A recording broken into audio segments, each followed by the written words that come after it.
The views expressed in this interview are those of the individuals and do not reflect the official policy or position of the U.S. government, the Department of Defense, the U.S. Navy, or the Naval Postgraduate School. Welcome to the Trident Room, brewer of stout conversation, unfiltered and on tap. On today's episode, we have the first woman to lead a Marine combat unit, Lieutenant Colonel Michelle Macander. I don't know if you've ever Googled yourself, but in preparing for this interview, I did Google you, just rank and name, and the first 9 hits are just about you, or either talking about you taking command or leaving command or in command. The 10th hit was your promotion, Mar Admin, so I don't know if that really counts. And then on the 3rd page, there is finally an article about the second female to complete IOC, and it still mentions you in the article. So for frame of reference, my name finds me a yoga master, a random doctor, LinkedIn accounts, but not my own LinkedIn accounts. And there's a book series where there's a Michael Gannon that is the main character that I've never heard of, but it exists and it's for sale on Amazon. And some background investigation sites if you want to investigate me. It's kind of interesting, but most people have to work really hard to find themselves on the internet, and you have a couple pages dedicated to yourself. I did not Google myself for this interview, but I do know that there are a few articles about me from my time in command, and my name seems to be brought up every time another barrier is broken by a female in the Marine, which I think is pretty awesome. I also think my name is pretty unique. I've never met another Macander in the military, so I'll start in the beginning. So, born and raised in upstate New York, in a suburb of Albany, New York, called Clifton Park. I grew up with 5 brothers and sisters and 2 amazing parents, and I lived in the same house until the day that I graduated high school. Every Macander ran cross country and outdoor track, and then half of us kind of split between cross country skiing and indoor track. And I was a skier, and I was much better at that than I was at running, but I really didn't like the cold. So when it came time to go to college, I picked warm over cold and decided to go to Georgia Tech.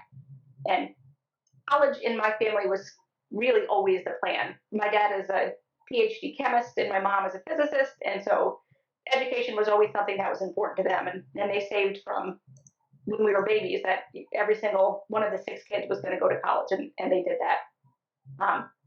So I went there as a chemical engineering major, and then I did switch just because it was going to take a little bit too long to get my degree. And, by that point, after 2 years, I knew I wanted to be a Marine.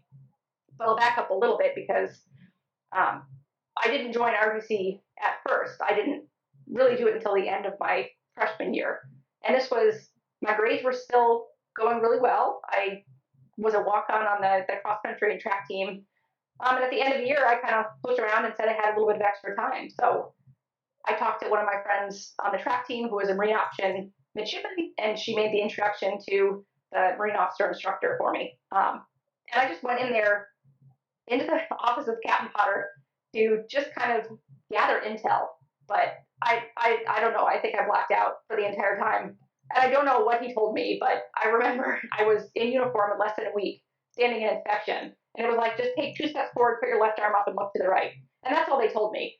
But it was a natural fit for me, and I never really looked back. I loved everything about the Marine Corps program, and I knew from that point on that I wanted to be a Marine.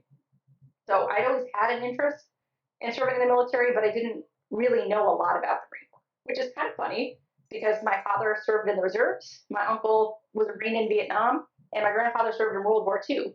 But growing up, they just didn't talk much about it. So I came to it actually really on my own, which I think is probably the best way to do that. And I think most of that was because I was attracted to the challenge of being a Marine, because it is the toughest service. So I graduated college in December of 2000. Like you said, I was an international affairs major, and then started TBS in January of 2001. And at that point, I really wanted to be an intelligence officer.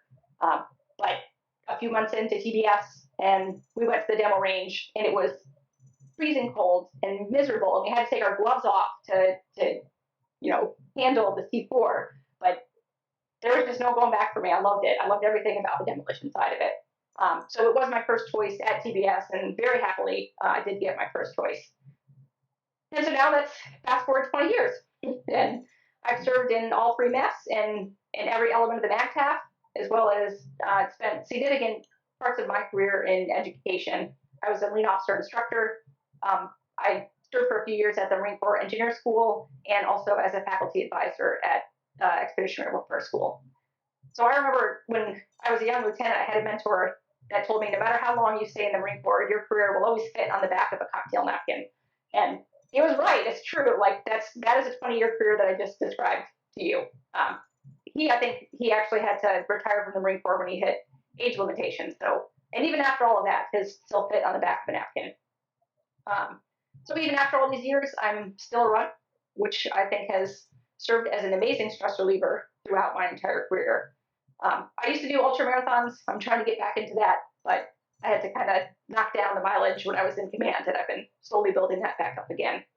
I've been married for almost 6 years to an amazing woman, Julie, and pretty happy to have her as my partner on this Marine Corps journey.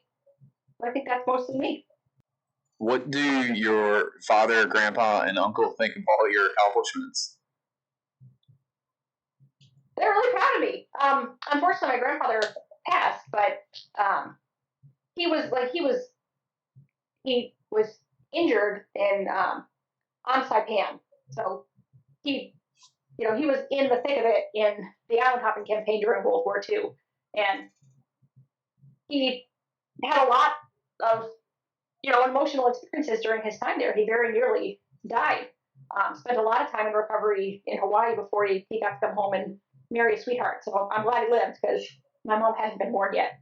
But he never talked about his time in the Marine Corps until the day I became a Marine. And then like the floodgates started opening up, and my mom, just sat there and said, I haven't heard these stories in 60 years.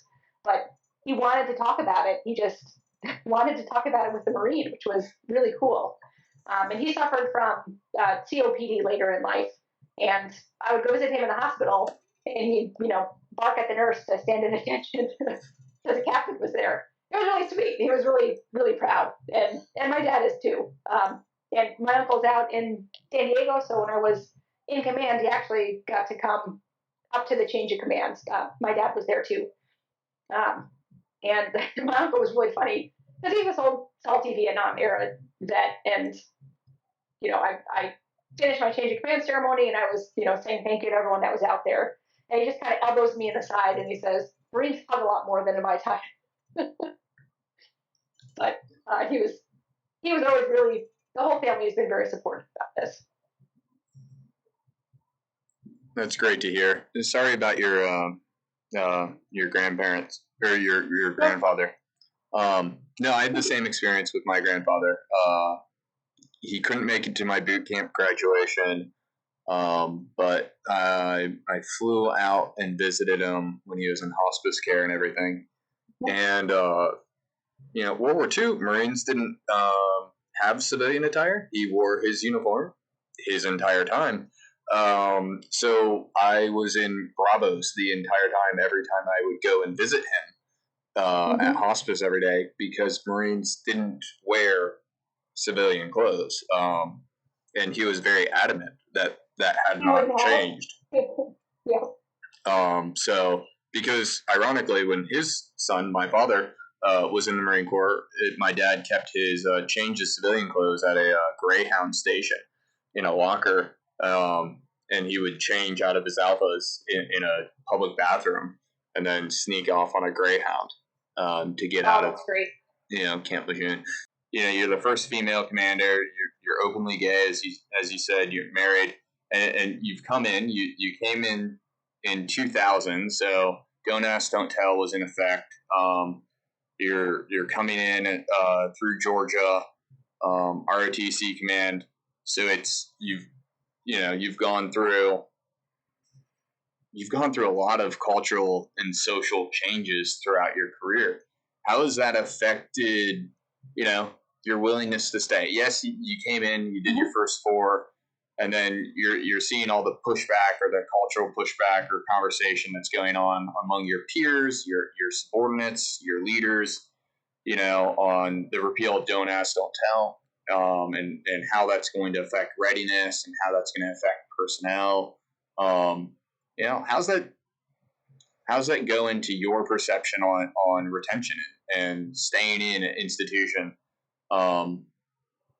at times, because of statutory and legal obligations, won't allow you to live your life as who you are?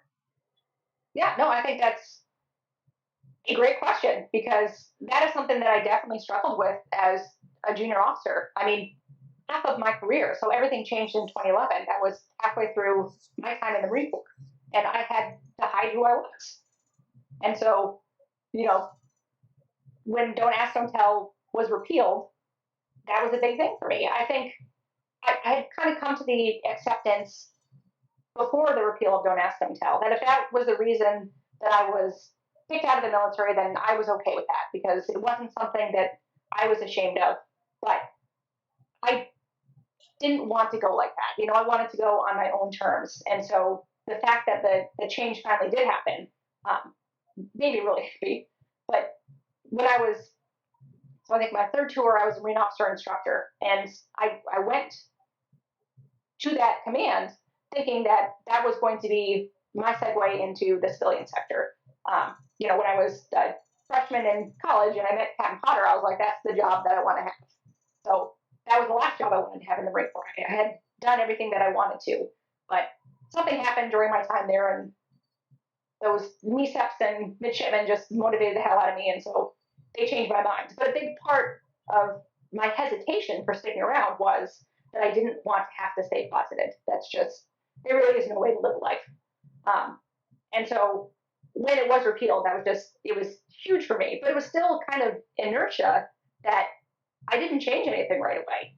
And I remember I was at engineer school as a company commander, and there was a change of command that I attended. And one of the company commanders thanked her fiance, who was also a woman. And I remember vividly, looking around to see everybody's reaction. And apparently, I was the only one that was freaking out over this. So that had a profound impact on me, because, like I said, the Marine Corps steps out smartly. So we might have fought it on the way up, which was disheartening. But once it happened, the world didn't end, the Marine Corps didn't end, and we moved on. And really, for the most part, no one cared. So shortly after that, I started dating my wife, Julie, and realized that it was totally unfair of her to hide who I was, because the Marine Corps was such an important part of my life.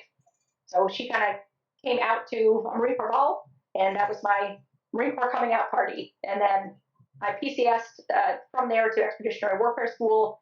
And, I was honest from that point. I always have been, that this is who I am as I'm coming aboard. So it's not, a secret. I'm upfront so that there's no awkward conversations after the fact. And then Julie and I were there, and I was hailed at the EWS hail and farewell. And Colonel Donovan at the time, General Donovan now, announced that Julie and I had become engaged. And the whole staff and faculty were just amazing about it. And, this was only a couple of years after the repeal, but it has made such a difference. My career has been so much better because of that. And the female integration is kind of the same thing. It's disappointing that was a policy of the Marine Corps. And it was disappointing that the Marine Corps fought it for what I thought were unfair reasons. My big thing is always, you can tell me I'm too short, you can tell me I'm too weak, you can tell me I'm too dumb, but to tell me that I'm just too female to do something is absolute absurdity. So anyway, that is my soapbox for that. But the female integration has been pretty awesome to watch. And there have been some bumps and bruises along the way, but I've been really happy and really pleased with what we have done. And now what I think is amazing is we have an entire generation of Marines who know nothing different, and female Marines who see nothing but possibilities. And that was something that was very cool when I was in command, because it was a big deal that I was commanding the battalion. But it was not a big deal that I had female lieutenants that were showing up. That to me, it was a huge deal, because when I was going through engineer school, it wasn't an option. But for them, CEB is just one of several options when they graduate engineer school. The monitor signs in there, and that was just such a cool thing to watch. So I think, I'm optimistic at this point about the changes and how effectively we've executed them. But I don't think we're done. So there's still more work to be done. Yeah, no. I mean, we're a slow-moving organization. It'll take, it took you 20 years to get into command, because it takes 20 years for us to grow a lieutenant colonel. It just genuinely takes that long. So, when people are asking when's there going to be a female, infantry general, I don't know, a couple decades at least. Why? Yeah, it takes 30 years to make a general, or at least well over 20.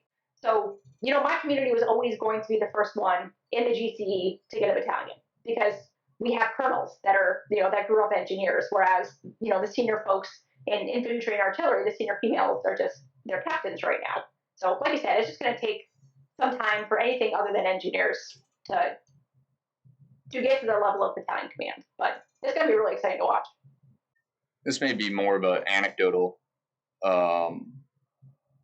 statement describing my understanding or perception, but the Marine Corps is not known for being a very progressively forward edge, rapidly changing organization. While individually adaptive command maneuver warfare, we're very flexible and adaptable and get things done, but we don't change uniforms. We don't change much if we can, but institutionally, we just sort of somewhat resist it. Yeah, I think the military can be very conservative, but there's a reason for that. It's that, you don't follow whatever fad is out there, that you make incremental changes so it doesn't impact your readiness. But I also have been super impressed with the Marine Corps over the course of my 20 years. I mean, look at how much has changed. I'm, an openly gay woman serving in a command that commanding a battalion I wasn't even allowed to serve in. So I think, and that's all within just a 20-year career. So I think we are capable of change. Sometimes it has to be imposed externally. That was the case for both of those. But I think the Marine Corps has been pretty good about stepping out smartly once that decision has been made. So, yeah, no. And you've obviously been married for 6 years. So that means you've also gone through and sort of watched the state that you lived in at the time go through the repeal or modification of how they interpreted marriage. How has that been, watching the Marine Corps? Because that's been a dynamic thing, because it's been changing and evolving. Because marriage licenses are a state thing, recognition for the DoD is a federal thing. How has that been navigated and watched and observed, and as a process going forward? Yeah. So we got engaged. I think I'm trying to remember my timing now, because we got engaged. I was stationed in Quantico at EWS, and we were living in Alexandria. So it was in Virginia, which had allowed same-sex marriage before it became federal mandate. But we were engaged and hadn't been married when it became federally mandated that was the case. And that was amazing. Like, we were in DC. I wish we had known that the White House was going to be lit up in rainbow colors, but we just sat on our stoop and drank champagne and just kind of toasted to the amazing changes that were happening. And it's definitely something I acknowledged at my wedding, was just how much change had happened. And I got married in my blues, proudly and legally. It was such an amazing experience. Yeah, no, that's awesome. And dress blues always look good, so it works out. Yeah, they do. I will say that is the one thing I am very glad the Marine Corps has been super ultra conservative on, is our uniform policies. I have no idea what the Navy sailors or Army or Air Force are supposed to look like. They change suits every few years. I don't know if the movies are right or if the sailor's wrong. I have no idea. The Marine Corps dress blues have been the Marine Corps dress blues since we made that poster in World War II for, collecting Christmas gifts, and we're not even changing the poster. Like, we're reusing old posters. Like, we're just not changing that. That is true, with one exception. Female uniforms have changed, and female dress blues have changed. Yes. I haven't done that yet. I'm required to do that. I think I've got another year or so, but the uniform that I was commissioned in and the uniform that I got married in, it will be outdated before too long. I am not sad that our bucket covers went away, but I actually really enjoyed the dress blues that I thought were very feminine and looked different than the male uniforms. But that's okay. I was outvoted, and I've gotten to acceptance. I went through depression. What is it, Daphne? Depression, anger, denial, anger, depression, and bargaining. But I finally got to acceptance on that. Yeah, the 5 stages of death for the uniform. Oh, great. Yeah. Yeah. No. So back to command and being the first. This is sort of an interesting thing. So your command climate surveys came up in the news. Some of the people that actually filed complaints got quoted in the news. I won't re-quote any of those. Any other male battalion commander, unless he gets relieved for cause and it's sensationalized for that, command climate surveys and complaints and IGs and everything else aren't discussed. No one knows. Minus the division and the Marines themselves, probably no one else cares, really. Do you think that adversely sort of affects you and other females and other first, whatever the first may be, that their stuff sort of gets dragged out into the public forum and becomes part of the dialogue? Do you think that's sort of an adverse effect or I think positive? there will always be folks that are looking for any type of misstep to kind of say, I told you so. But there's a lot of problems with that article that you were quoting. And people, like you said, you Googled me and it's out there. But it was pretty much written without any form of fact checking. So there were no issues with my command climate. The only complaint that was ever issued, there were a series of complaints, but it was always from the same person who was a civilian that I had to fire. So, it was basically reported that Marines were making complaints, but there was never a single complaint, and I had very good command climate surveys. So that was a lot of, that was just disappointing information that was actually put out into the public sphere. And I'm an NPR junkie, and it really hurts my heart that they put that out there without really checking any facts before they published. It looked like I think they were trying to just make a headline splash. And that's disappointing, but it is what it is. But, you can go ahead and read that and you can make your own determination of what the truth is. But yeah, I do think that is probably a result of being a first or being a female, that there are going to be people that it is sensationalized if something were to happen. Yeah, and it's interesting that no one goes through and does the traditional due diligence to make sure, one, they know what they're talking about, and two, not just causing more problems than they're trying to solve. But maybe that's not the intent on all those things. That's important. You talked about civil military relations. I think it's important that we reflect as much as possible the society in which we are drawn from. So I think that is why there is such a focus on making sure that we're highlighting females that are doing great things and people of color that are doing great things in the military as well. And I think that's totally appropriate.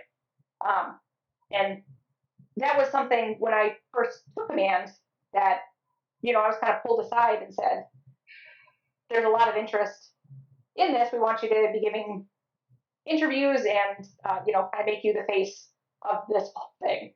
And I was torn, but I really didn't want any of that. And I'll kind of explain why. But I was lucky because General Smith and General Caselli were really supportive.